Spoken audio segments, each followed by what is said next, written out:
9:33, the experiment. 9:33, the experiment with Rich Herrera. The 9:33 experiment. 9:33.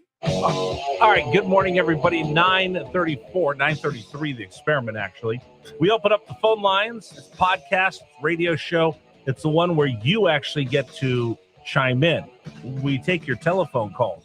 Hey, before you get started on that, I just have to know. Yes, sir. Are you going to try to put in a bid to buy Ben Wallace's house? I was going to, but it has 13 bathrooms. So for those of you that are just tuning into this right now, Gary just gave a story. Ben Wallace, former NBA player, has a home. How big is it? It's 22,000 square feet on 35 acres. Okay, and it's 6 bedrooms, 13 bathrooms, 6 full, 7 half, full-size basketball court. And the price is so the bathrooms aren't even full size. 6 full, 7 half. Oh well, I was going to buy it, but not now. Not now. I want 13 full I'm bathrooms. lowballing that offer now. So 6 bedrooms, 6 master baths in each bedroom, and then 7 half baths. It sounds like it. The master suite has a drop-down TV, jacuzzi tub, and 2 full dressing rooms. Well, who doesn't already have that? Right. Right. I was thinking about it because, again, we're renting and going to figure out where we're going to buy a home. So, I don't. The number 13 is unlucky, so I just don't feel comfortable with 13 bathrooms. I think that's probably why he's selling it. Because of the 13 bathrooms? I don't know. Wow. Anyway, yeah, it's crazy. Yeah, Ben Wallace played here at Virginia Union, so yeah, I'm not sure why he's selling, but 6.9 mil will get you that nice estate out there. Yeah, I don't like cleaning one bathroom, much less 13. Yeah, no kidding.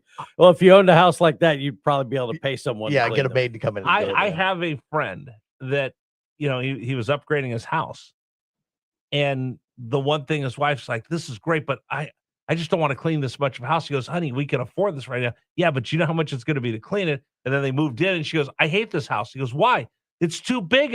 All I do is clean all day. It's too big. It's too big. You start in one spot, and by the time you do the whole house, get back to that spot needs to be cleaned again. Right. Well, did you ever hear the story about Wayne Gretzky when he first came to the LA Kings?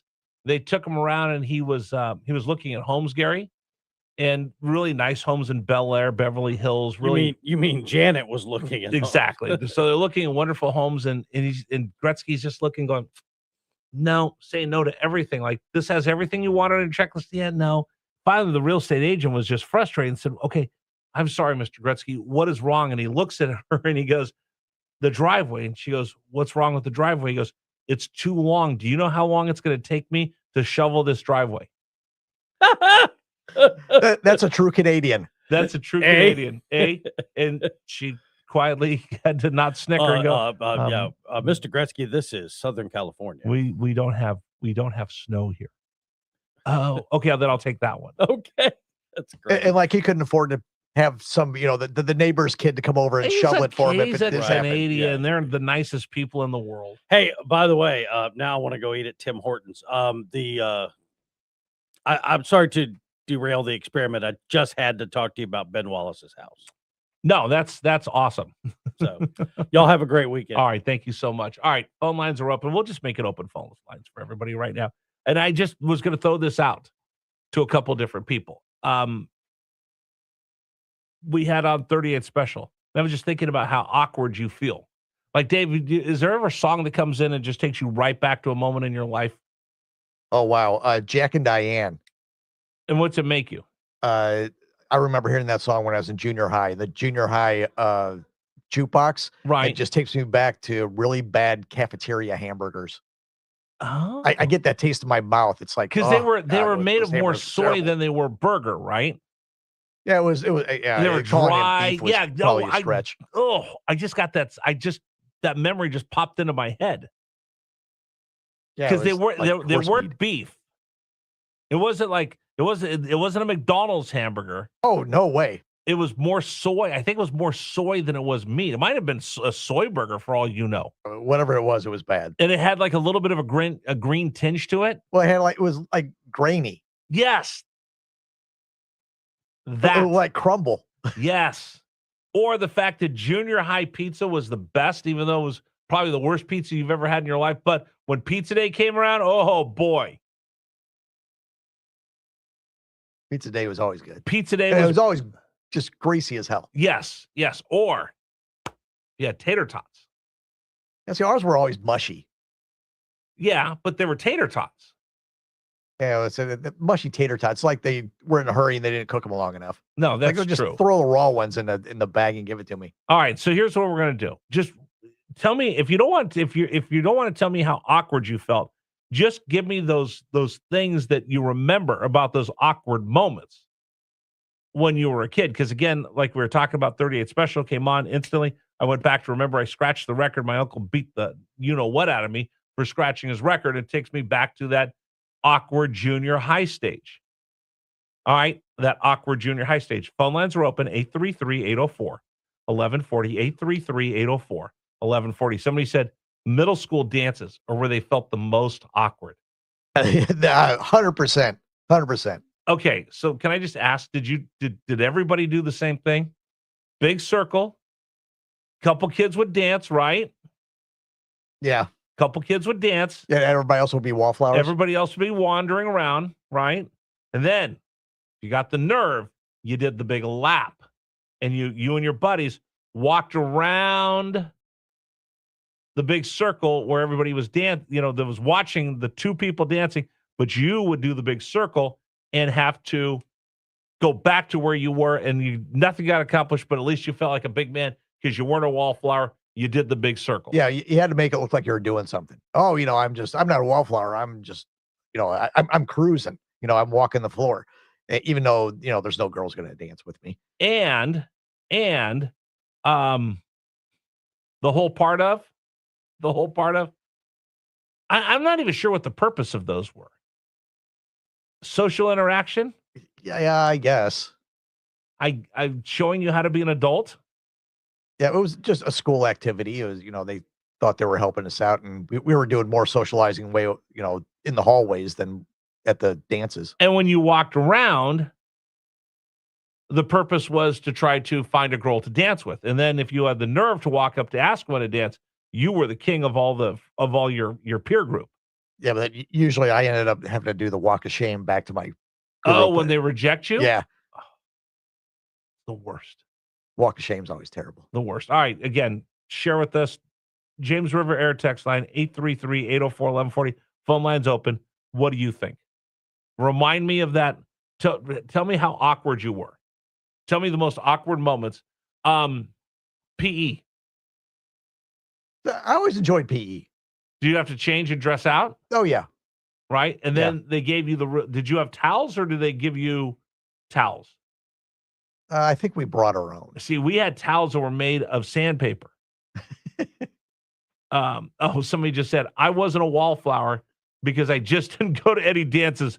Problem solved. Well, I started out as a wallflower, and then I just said, I'm just not even going to waste my time. You're just going to be antisocial, not going? Yeah, just, I was social, just not at the dances. I just didn't go. No, my friends went, we went out and probably did some illegal things that we shouldn't have been doing.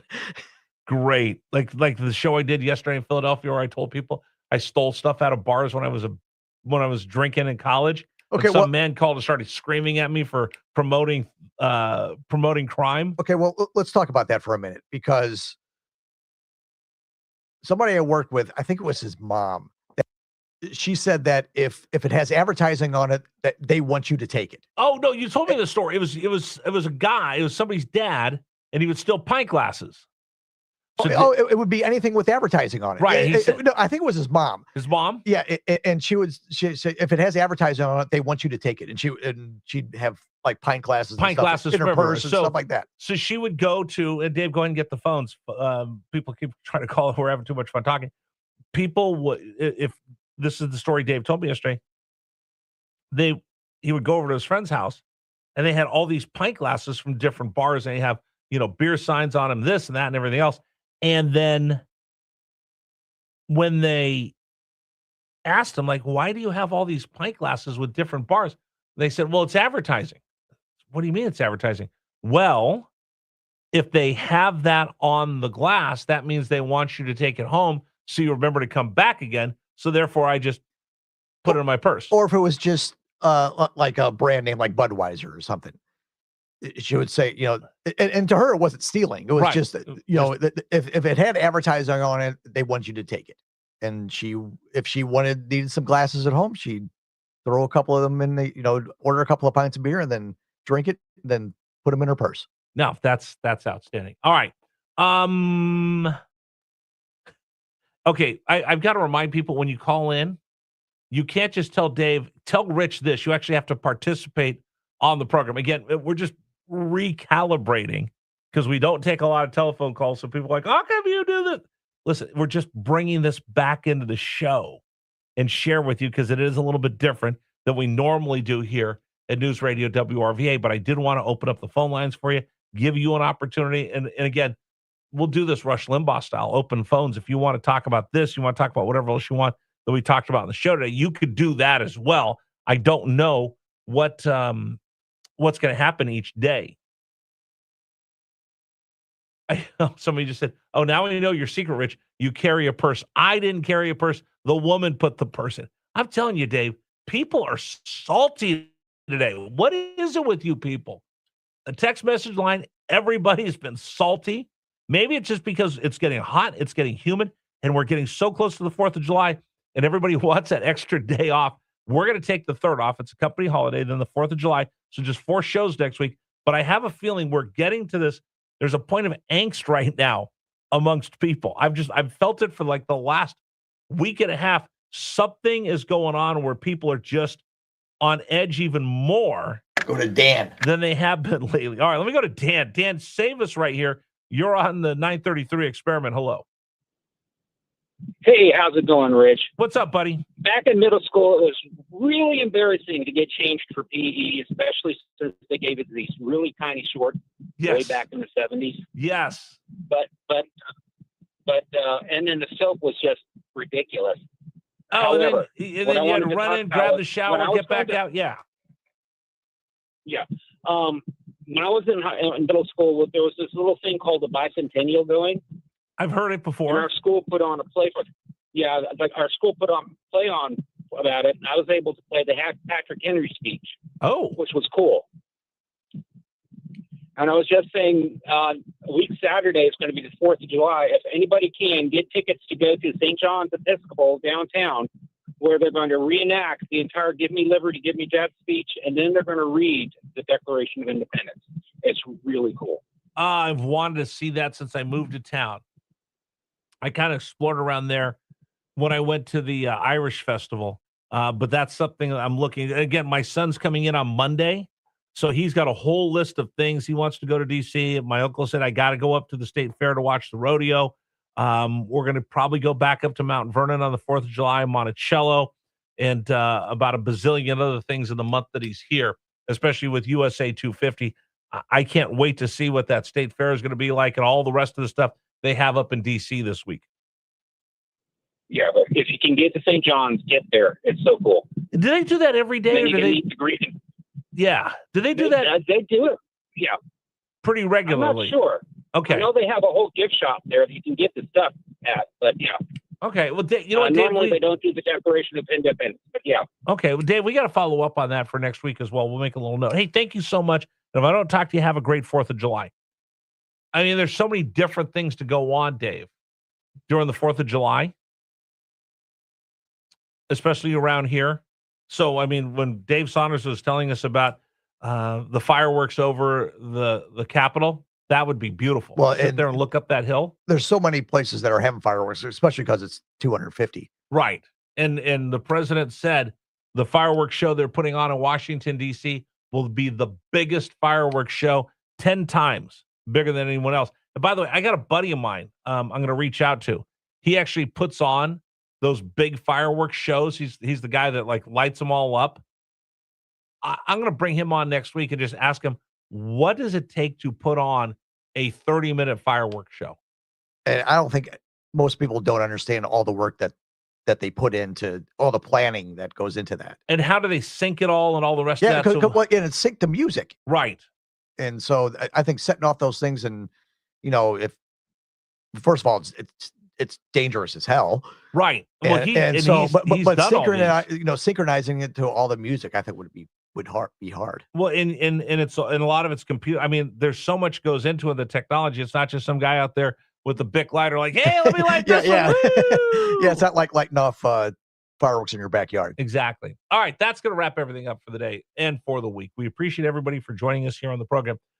Quick reminder that if you want to reach out to me, you can. richforamerica.com is my email address. richforamerica.com is the email address. You can go online and send me a long email if you want. richforamerica.com. You can follow us on social media all the time. So if you catch us, we put clips of the show up, share different things.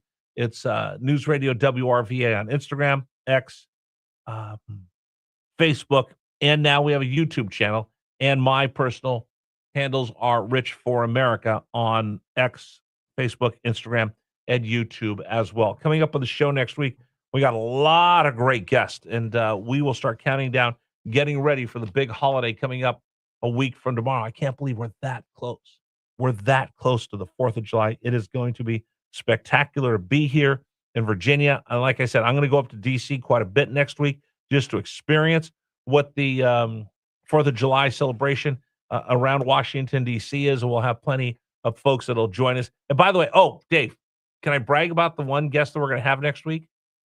I was doing a little bit of research, and I thought, what does George Washington really sound like?